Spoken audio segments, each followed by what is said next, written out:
Nós estamos trabalhando um tema muito interessante. Acreditamos que ele seja muito interessante, tanto para nós abordarmos, quanto para vocês que nos acompanham. Tendo em vista que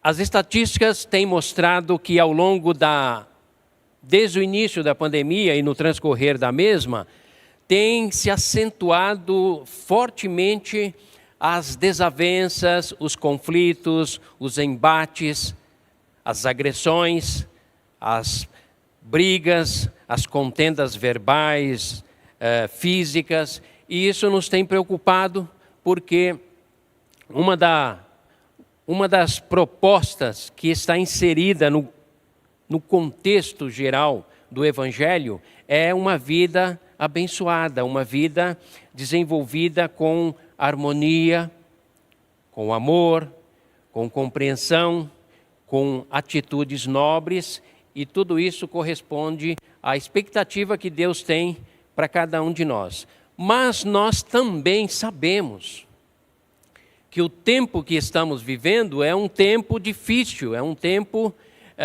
de muita contrariedade, é um tempo de muita adversidade, de muitas pressões. Levamos em conta isso e respeitamos mesmo aqueles que porventura estão passando por grandes ou pequenos conflitos. Fato é que o nosso interesse é justamente caminhando juntos como aprendemos no domingo, como peregrinos e forasteiros, nós alcançarmos o máximo de estabilidade ao longo das nossas vidas.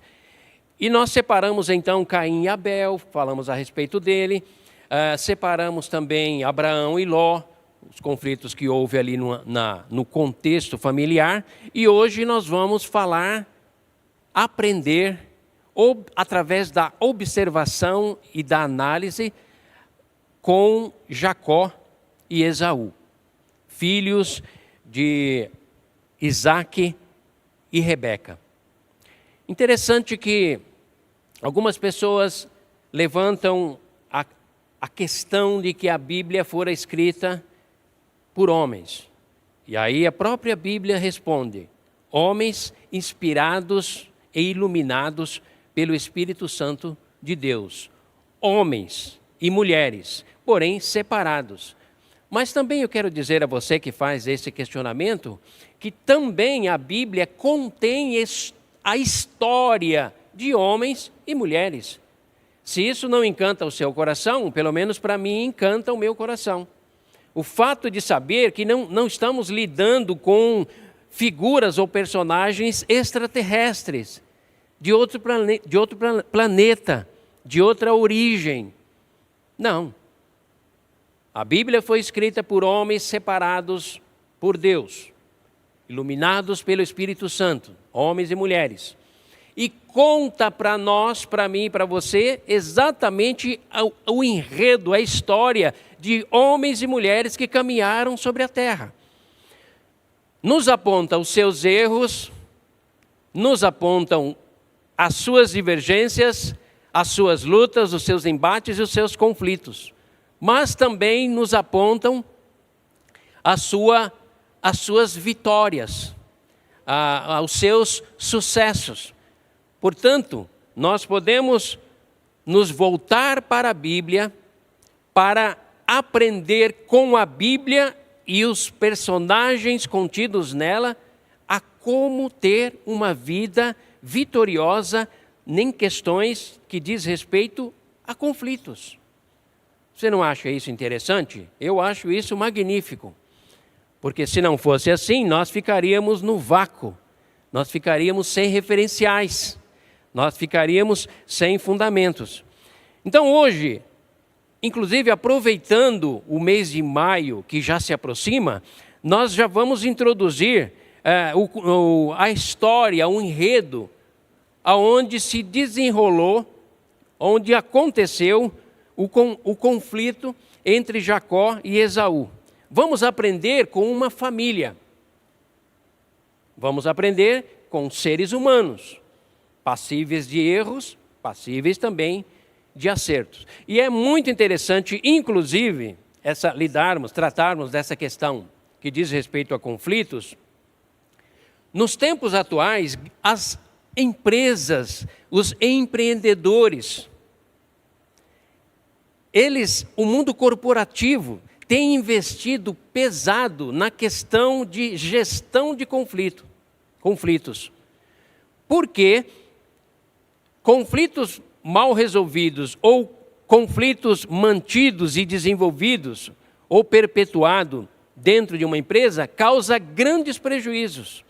Prejuízos de afastamentos, prejuízos de estresse, enfermidades, prejuízos na produtividade, enfim. Então a gente percebe que é uma temática bem atual. Bem atual. E é exatamente por isso que nós estamos trazendo para vocês reflexões sobre conflitos.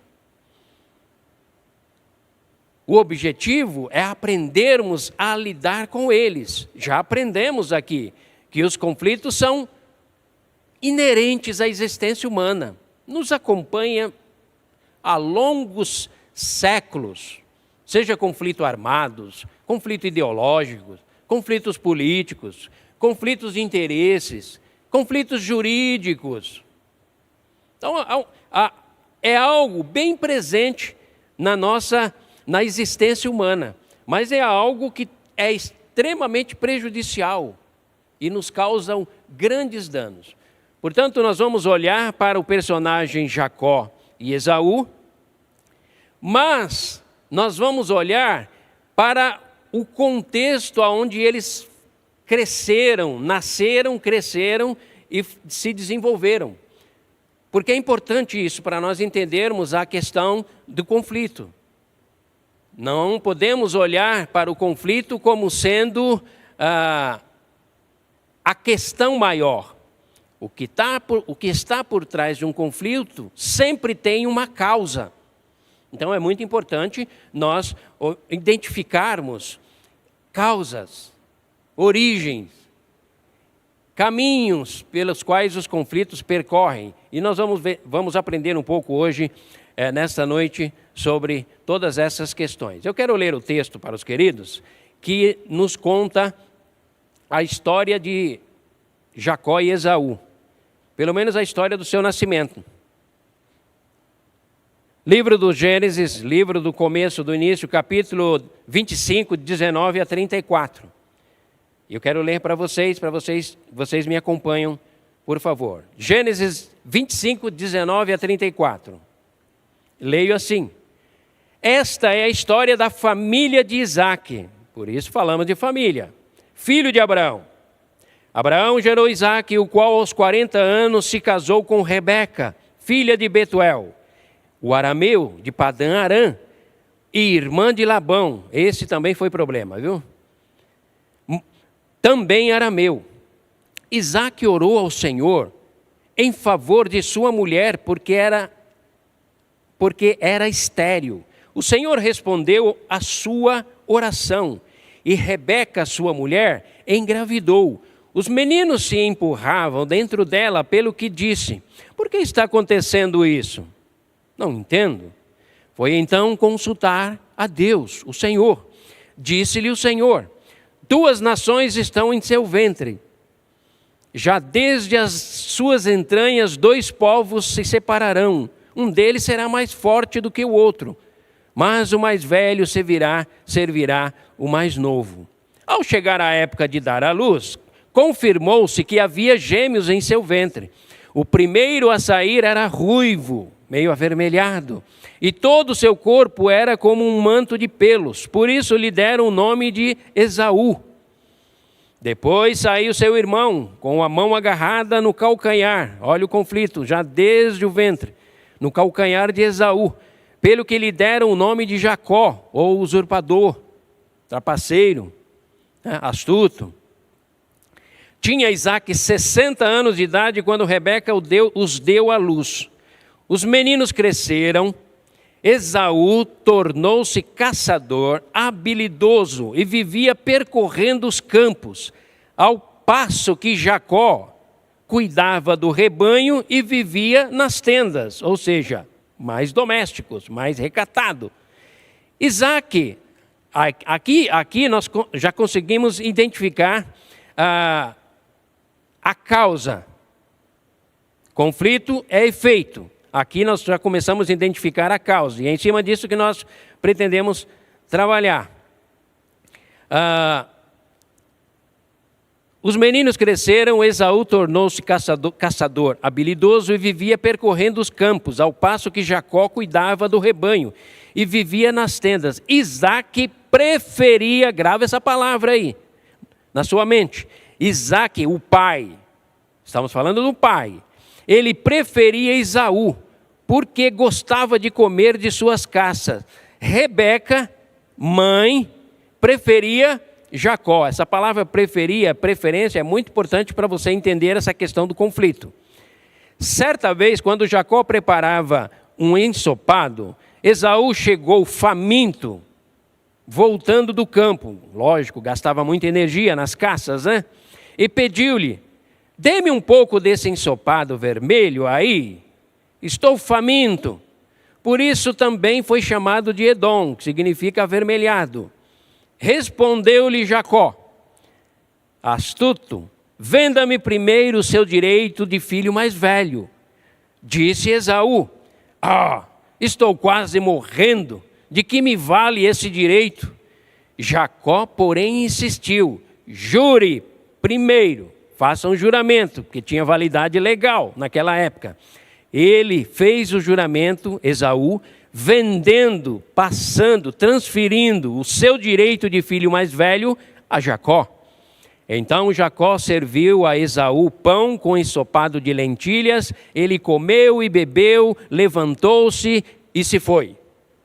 Assim, Esaú desprezou o seu direito de filho mais velho ou o seu direito de herdeiro da promessa e dos bens. Tudo bem. Tudo bem, era um direito que ele tinha, mas ele não mediu as consequências. Agora nós vamos orar a Deus e vamos pedir a Ele que nos ajude a entendermos esse enredo e outros enredos mais que compõem esse texto, para que eu e você, para que nós não venhamos a incorrer nos equívocos e nos erros aqui cometidos, porque se assim o for, sem dúvida, nós colheremos as mesmas consequências ou os mesmos conflitos. Vamos orar. Obrigado, Senhor Deus, pela Tua palavra. Ela é viva e eficaz e ela é apta para nos ensinar, corrigir, apontar rotas, nos dar verdadeira instrução e sábio, para que alcancemos sábios corações com discernimento e sabedoria, e assim possamos viver sobre a face da terra, construir as nossas vidas pessoais, construir os nossos relacionamentos familiares, profissionais e eclesiásticos, como igreja. Obrigado, Senhor Deus, e fale ao nosso coração, nos dando discernimento e compreensão e assimilação da Tua palavra. Assim, viveremos em paz e serenidade. Oramos entregando esta devocional no Teu altar, em nome de Jesus. Amém e amém. Amados irmãos, amigos, irmãs, no ambiente familiar é muito importante nós identificarmos ou fazermos todo o esforço para identificarmos quais são as origens ou a origem de conflitos. Sempre haverá uma origem, sempre haverá uma fonte. Então a primeira coisa que eu queria incentivá-los, num ponto 1 aqui da nossa devoção, é a identificar a origem ou a nascente dos conflitos. Nenhum conflito nasce do nada. Sempre há uma causa, sempre há uma origem.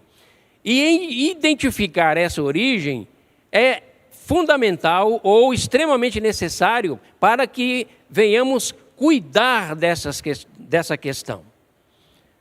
É muito comum nós ficarmos no embate dos conflitos, nos sofrimentos que ele causa, nas adversidades, nas contrariedades, nos desgostos. Quando, na verdade, nós deveríamos lutar para identificar a origem. O que tem causado ou o que causa esses conflitos. A segunda coisa que eu apontaria tanto para mim como para todos nós, é que nós precisamos identificar as direções ou as atitudes que nutrem os conflitos. Imaginemos que o conflito é como a nascente de um rio. Nós identificamos a nascente, mas temos que identificar também por onde esse rio percorre. E aonde, verificando o percurso desse rio, nós vamos identificar aonde ele está sendo contaminado, poluído. E aí nós vamos tratar de maneira tal que, identificando a origem, sabendo aonde há os contratempos e faz brotar aquilo que contamina os nossos relacionamentos e provoca conflitos, então nós vamos tratar disso. Então a segunda coisa é identificar as direções ou atitudes que nutrem os conflitos. Seria mais ou menos fazendo uma aplicação prática. Se uma atitude sua, um gesto seu, uma palavra ou uma expressão física, de rosto ou mão, ou seja lá o que for, qualquer gesto físico, você percebe e descobre que fomenta, cria, gera ou produz mal-estar, desconforto e, consequentemente, conflito, aí você vai trabalhar nessa questão. Olha como isso é interessante. Eu atendi um casal onde o homem dizia para mim: pastor, o senhor é o quinto. E eu já falei para minha esposa: pastor nenhum vai me consertar, vai mudar a minha maneira de pensar. Ou seja, o que aquele homem estava dizendo para mim é que ele era incorrigível. É que ele gostava de viver no conflito porque ele assumiu aquela postura. Eu simplesmente disse para ele: bom, meu querido, se você veio aqui para receber um atendimento e uma orientação com o conflito já petrificado no teu coração e o desprezo para com a disciplina e a correção que possa vir da parte de Deus, eu sou obrigado a dizer a você: repreende o sábio e ele se fará mais sábio. Repreende o tolo e ele vai ficar com raiva. Porque não há esperança para o tolo. O tolo é incorrigível. Mas não é assim que Deus nos gerou em Cristo Jesus. Não, absolutamente. Ele nos gerou com uma outra proposição, com uma outra proposta. Mas uma terceira coisa que eu quero apontar para você, além de incentivá-lo a ser corrigível, ensinável, capaz de mudar as direções ou atitudes que você percebe que causam conflitos, é diagnosticar e tratar de forma imparcial os conflitos. É comum, em meio a conflitos, nós tomarmos decisões ou posições, e geralmente posições equivocadas, quando, na verdade, nós somos instruídos pela Escritura a sermos moderados, a termos palavra de moderação. Aí Provérbios vem na minha e na sua direção para dizer que a palavra branda aplaca o furor, a palavra ríspida, parcial, tendenciosa, ela acende a ira. Ou seja, temos inúmeros textos, se formos citar, que nos apontam exatamente essa direção. Porque Deus sabe que os conflitos roubam o melhor da nossa vida. Quantos casais vivem anos e anos a fio, às vezes décadas, ou metade de uma década, gasta em conflitos. Geralmente, quando eu encontro um casal assim, eu pego os dois pelas mãos e os levo ao túnel do caos. Só que eu digo para eles, ao entrar no túnel do caos, não se sabe o que vai sair do outro lado. Mas uma coisa é certa, viver da mesma maneira vocês não vão viver.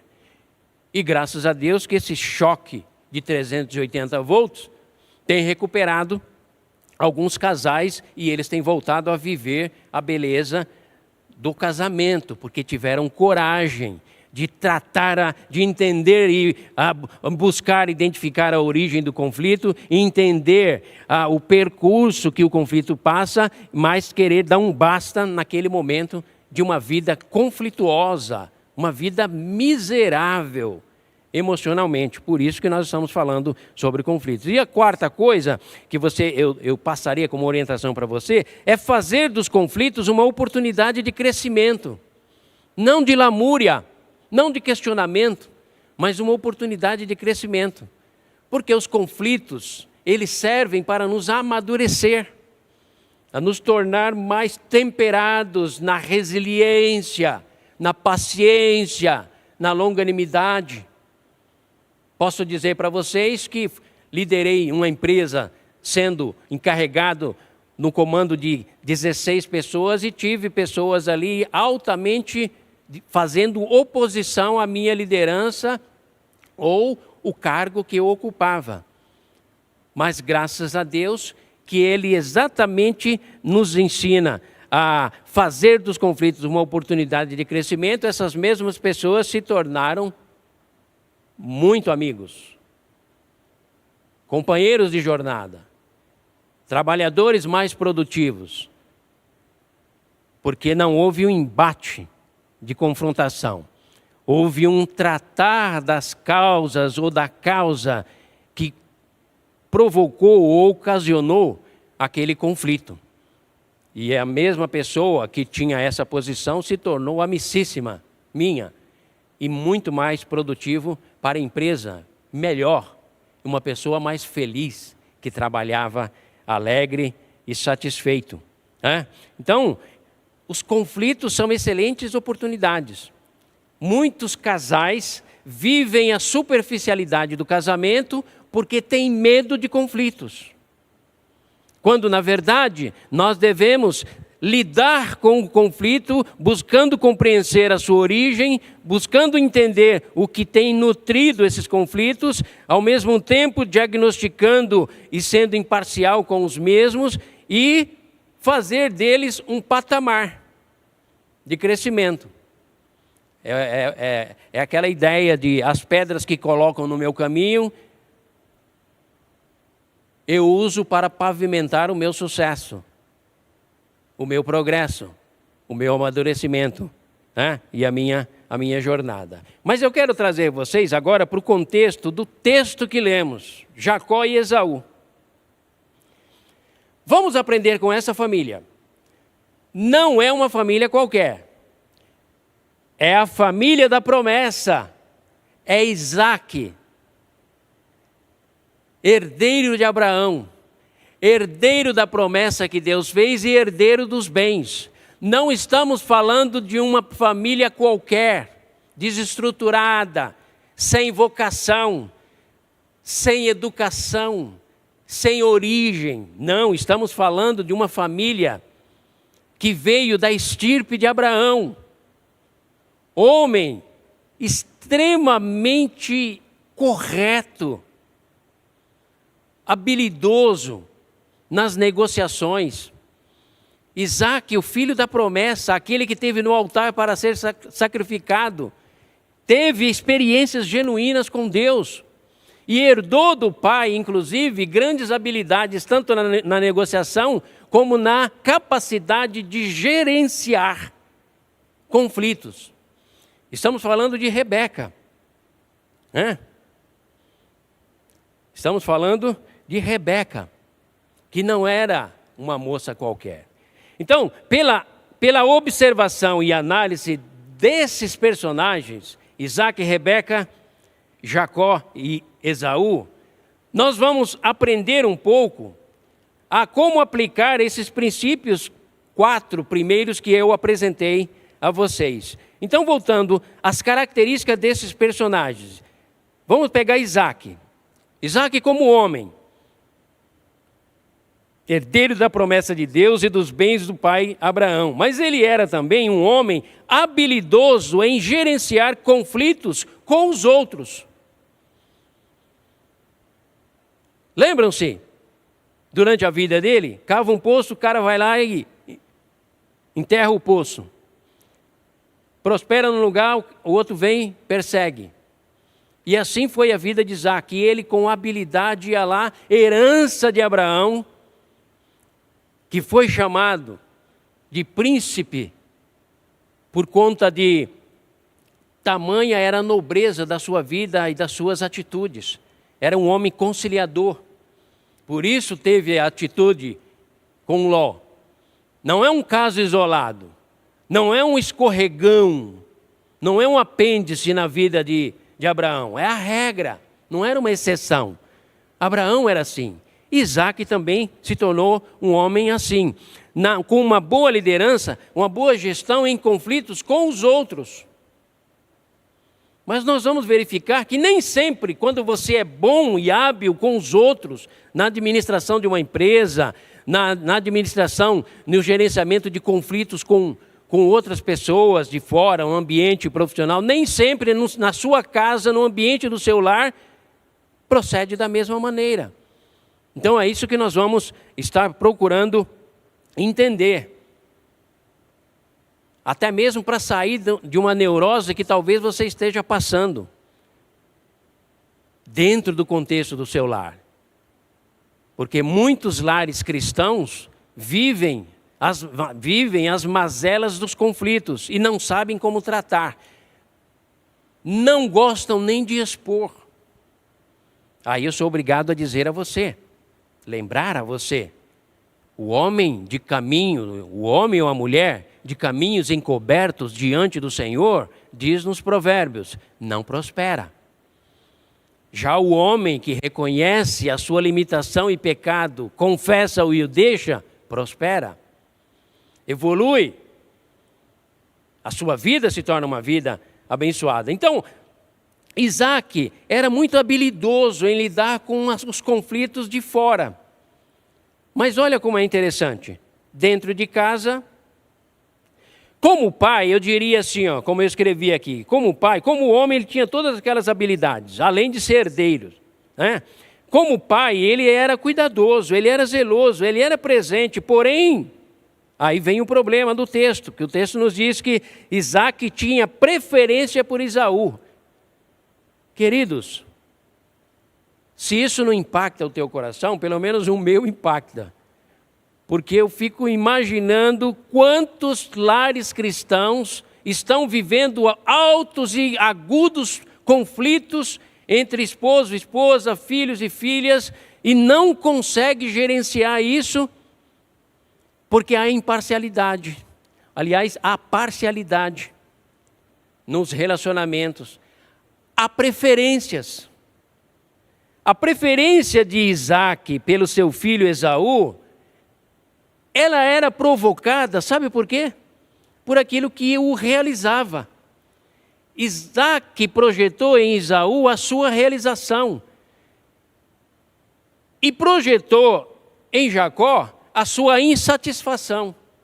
Porque, afinal de contas, eu gosto de cabra macho que vai para o mato caçar, despojado, aventureiro, soa, transpira, tem cheiro de terra, cheiro de mato, cheiro de mata, cheiro de animal selvagem, cheiro do sangue do animal selvagem, rústico. Já Isaac via em Esaú o rústico que ele gostava, além da caça que ele degustava tremendamente. Por conta disso, consciente ou inconscientemente, ele estabeleceu uma barreira entre ele e Jacó, porque deu preferências a Esaú, além do fato de Esaú ter sido o primeiro a nascer.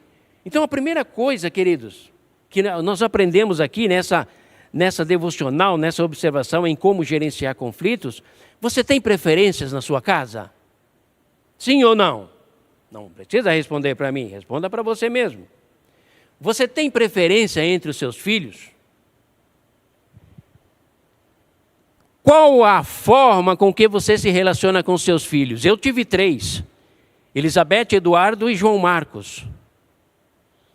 Mas eu digo a vocês, que pela bondade do Deus eterno e não pela nossa capacidade de gerenciamento, Ele nos ensinou a respeitar a dignidade e reconhecer a dignidade em cada um deles. Porque cada filho é um universo, é um mundo, tem um potencial, tem as suas limitações, tem a sua identidade própria e assim por diante. Então aqui nós já começamos a identificar aquilo que eu disse a vocês lá no início, a causa. Porque um filho preterido, um filho rejeitado, um filho que se sente menosprezado ou menos valorizado, pode ter certeza, queridos, que ele vai te trazer grandes conflitos para a tua alma. E interessante que nem sempre o filho que você dá preferência vai te trazer grandes alegrias. Porque o mesmo Esaú, que era benquisto, amado, venerado até pelo seu pai Isaque, casou com mulheres estrangeiras, quebrando aquele vínculo, aquela determinação que Abraão cuidadosamente fez questão de manter. Vai lá na terra dos meus parentes, em Canaã, e traz a esposa para Isaque. Agora nós já vemos um homem, um moço, chamado Esaú, preferido pelo papai, mas que, no entanto, casou com mulheres hititas. Pior do que isso, diz o texto, você vai ler lá, seguindo a história, que vai pelo 26, o 27. Mulheres que causaram grandes amarguras a Isaque e a Rebeca. Percebem, amados, como um erro, um equívoco, vai gerando outro erro, é como um abismo que vai estar chamando outro abismo. É por isso que nós estamos aqui nessa noite, chegando até você no seu lar, ou onde você estiver, seja você papai ou mamãe, ou você que pretende formar ou constituir uma família, a entender que os princípios da Escritura são infalíveis. É por isso que a palavra de Deus é eterna. E Deus não encobre as falhas dos personagens que compõem a Bíblia, exatamente porque eles são para nós, para mim e para você, igreja do século 21, referências, fundamentos, apontamentos. Então o que Deus está dizendo para nós aqui, mesmo sendo Isaque herdeiro dos bens, da promessa e tudo, mas que ele errou. E pagaram um preço caro, tiveram que pagar um preço caro por conta disso. E o que Deus nos traz aqui para nos dizer é o quê? Não cometa os mesmos erros. Olhe a história. Aí o texto continua nos dizendo que Rebeca também tinha sua preferência por Jacó. Então, papai com o queridinho dele, Esaú. Mamãe com o queridinho dela, Jacó. Está estabelecido no seio dessa família, a família da promessa, o conflito, o embate, o desgaste, a tristeza, a tortura, muitas vezes. Está estabelecido. Nós temos muito que aprender com isso, amados. Daqui a pouco nós vamos fazer algumas aplicações, mas vamos descrever um pouco mais a respeito desses personagens. Aí nós vamos para Rebeca. Rebeca, como mulher, acreditem, amados, Rebeca, como mulher, ela foi resposta de oração para Isaque. Você vai lá no 25, onde o servo vai até Canaã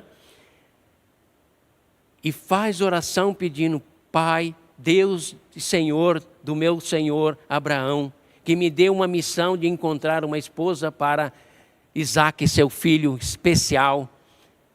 Seja generoso comigo e permita-me que haja bom êxito. E aí tem todo o enredo aonde vem aquela linda mulher, porque Rebeca, além de ser resposta de oração, ela era uma mulher, uma moça virgem, linda, meiga, amável e submissa. Porém, ela era estéril. E ali estava a resposta de oração para Isaque. Rebeca. No tratado com a sua família, um acordo pleno, retorna então e volta na direção ao encontro de Isaque. Lá está, é um enredo que parece um enredo de um filme. Quando você lê, você fala, é um romance perfeito, é uma família perfeita, é um casal perfeito, um casal sobre a promessa, filhos da promessa, abençoados, vivendo um amor intenso.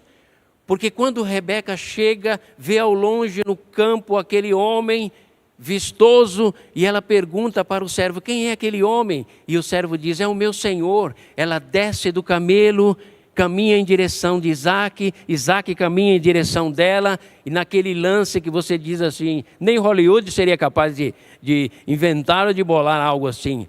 Perfeito, perfeito. Isaac ama profundamente Rebeca, e ali gera Jacó e Esaú. Porém, não existe família perfeita, queridos. Não existe casais perfeitos. Existem famílias em processo de aperfeiçoamento. Existem casais em processo de amadurecimento, vencendo os conflitos, entendendo as suas origens, os seus percalços, as suas direções e tratando com eles. Esse é o mundo real. E é o mundo, é o contexto que a Escritura nos aponta para nós sermos pessoas conscientes, sabedores de que um Isaac e uma Raquel, uma Rebeca, tiveram grandes embates nas suas vidas e também cometeram erros. A preferência que cada um tinha por um filho causou grandes prejuízos para aquela família. Então Rebeca como mãe, Rebeca como mulher, ela foi resposta de oração como esposa, ela era meiga, amável e tal, mas como mãe ela também era cuidadosa, ela era zelosa, ela era presente, mas ela também tinha o mesmo problema do seu marido, Isaac. Ela tinha preferência por Jacó. Amados, em nome de Deus, da sua palavra, de Jesus Cristo, o Rei da Glória, que veio nos dar vida e abundância, e do Espírito Santo dele que habita em nós, em mim e em você. Você não pode, não digo que você não deva, nem não deve, você não pode ter preferência por nenhum dos teus filhos, mas você deve amá-los intensamente no mesmo pé de igualdade. Pode ter certeza que isso vai revolucionar o teu lar, a tua família, o teu casamento, e vai ajudar os teus filhos e filhas a despontarem, a descortinarem um horizonte que talvez está amordaçado na mente e no coração deles. Porque talvez muitos deles estão dizendo, papai e mamãe na igreja, nos cultos, adoram, louvam, levantam a mão, cantam louvores, dão glória a Deus, aleluia. E devem fazê-lo. Mas em casa, papai e mamãe têm preferências. E muitos filhos e filhas estão com seu potencial emocional, espiritual, intelectual bloqueados. Então, queridos, quando nos deparamos nessa questão de conflitos e olhamos, fazemos uma observação rápida e uma análise rápida sobre a vida dessa família, Isaac, Rebeca, Jacó e Esaú,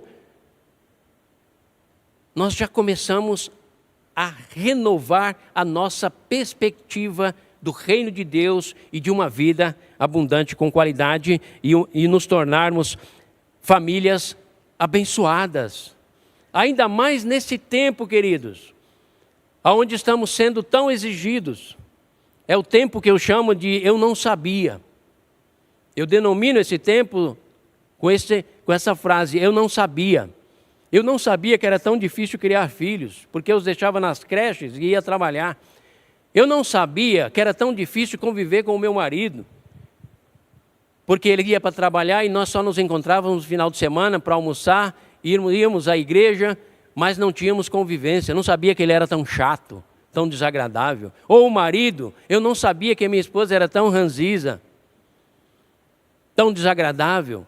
E assim os conflitos se tornaram mais intensos. É nesse tempo que Deus nos traz aqui para aprendermos com essa família. Olha os filhos. Vamos pegar Esaú. Voluntarioso, disposto, ágil, temperamental. Só que tinha um problema. Esaú era aquele sujeito, era aquele moço, aquele homem que era do aqui e agora. Não tinha projeto a médio e longo prazo. Não valorizava as tradições dos seus ancestrais de Abraão. Não valorizou a sua primogenitura. Não foi educado corretamente. Quando você faz preferência por um dos seus filhos, você poupa-os de correção e você lança eles a perderem aspectos ou a relevarem aspectos da vida que são extremamente importantes. E lá na frente você tem um filho preferido, fracassado, ou uma filha. Percebem, amados, como todas essas questões que envolvem os nossos conflitos e que nos causam grandes tragédias precisam ser trabalhados. Olha para Jacó, diferentemente de Esaú, calado, introvertido, caseiro, pacato, aquele semblante de pacífico, aquele semblante de não sei, mas ele era astuto. E a astúcia dele não foi trabalhado no sentido de melhorar, no sentido de ser alguém mais honesto, transparente. É tanto que o nome Jacó virou pejorativo, virou sinônimo de trapaceiro, usurpador, aquele que gosta de levar vantagem em tudo. Então esses são os personagens que compõem o enredo bíblico, mas não nos esqueçamos, era a família da promessa, a estirpe de Abraão, mas que tinha no seu seio todas essas demandas conflitantes que tantos danos lhes causaram. Eu já aponto para você e para mim, indo para a aplicação, para nós entendermos, indo para a conclusão e aplicação, para nós entendermos a seguinte máxima, ou uma verdade máxima, uma verdade forte. Primeiro, uma família cristã vivendo e convivendo em um ambiente eclesiástico ou ambiente de igreja não está isenta de conflitos. Vou repetir, o fato de você conviver, ser membro de uma igreja e até mesmo assíduos nos seus dízimos e ofertas e nas suas participações, na sua dedicação, dos seus dons e talentos, uma família cristã vivendo e convivendo em uma igreja não está isenta de conflitos. Basta que as preferências pontuem dentro do seu lar e os conflitos vão surgir. Basta que os seus critérios sejam de parcialidade, de abraçar um e rejeitar outro. Basta que você olhe para os seus filhos e projete neles o seu fracasso. Porque Isaac se deliciava com o banquete que Esaú fazia. Rebeca ficava extremamente feliz quando via o seu filho limpando a tenda e cuidando das ovelhas. Ou seja, o papai e mamãe projetou nos seus filhos a sua própria realização. Nunca me esqueço quando meu filho começou a jogar futebol, os meus amigos diziam: Joseniel, agora sua aposentadoria está consumada. E a sua realização? E eu dizia para eles: negativo, meu amigo. A minha realização está no meu Deus e nas possibilidades que Ele me proporciona. E nos meus filhos eu tenho realização e alegrias por eles, pelo bom êxito deles. Depois parou de jogar futebol e foi fazer outras coisas, e glória a Deus por isso. Mas um cuidado que eu sempre tive no meu coração era de justamente não projetar em meus filhos ideais e objetivos que eu não os alcancei. Porque isso gera conflitos. Segunda coisa, as famílias relatadas na Bíblia são referenciais de Deus para nós, tanto nos erros como nos acertos.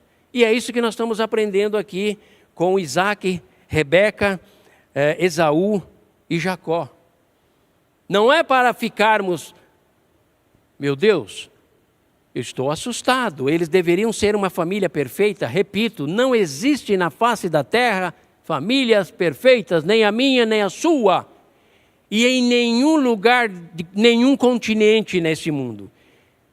O que pode e deve existir, repito o que já disse, é uma disposição no teu coração, no seio da tua família, na convivência do casal, a serem aperfeiçoados, moldados pela palavra. Pela palavra de Deus e pelos exemplos que temos e recebemos delas. Então elas são referências para nós. Por quê? Porque elas são referências. Qual o objetivo que nós somos impulsionados? Caminhar em que direção? Aí eu digo, numa segunda colocação, dentro da nossa conclusão, é que a vontade de Deus, essa é a vontade de Deus, é plano dele, é que tenhamos famílias estáveis, não perfeitas, estáveis e felizes, fruto de um ambiente pacífico, amoroso e igualitário. Vou repetir. A vontade de Deus é que, ponto e vírgula, tenhamos famílias estáveis, filhos inclusos e não excluídos, filhos que vivam e se sintam pertencentes a um seio saudável, onde ele é acolhido e amado acima de toda e qualquer circunstância. Então a vontade de Deus é que tenhamos famílias estáveis e felizes. Isso é fruto, é resultado de um ambiente pacífico, amoroso e igualitário. Dessa forma, os nossos descendentes, sejam eles Esaús, aí eu forço no português, ou Jacós, alcançarão o melhor de suas vidas na espiritualidade, na intelectualidade, nas emoções e na saúde física. Deus, repito, Deus abençoa o mundo através da família estável, em processo de aperfeiçoamento, que vencem os conflitos e estabelecem a serenidade e o equilíbrio. É através dessas famílias ensináveis, corrigíveis, capaz de mudar o curso dos seus relacionamentos quando identificam fontes ou percursos, caminhos de conflitos. Porque Deus abençoa o mundo é através dessas famílias. Não é através de famílias religiosas, é através de famílias espirituais. Porque famílias religiosas cumprem regras.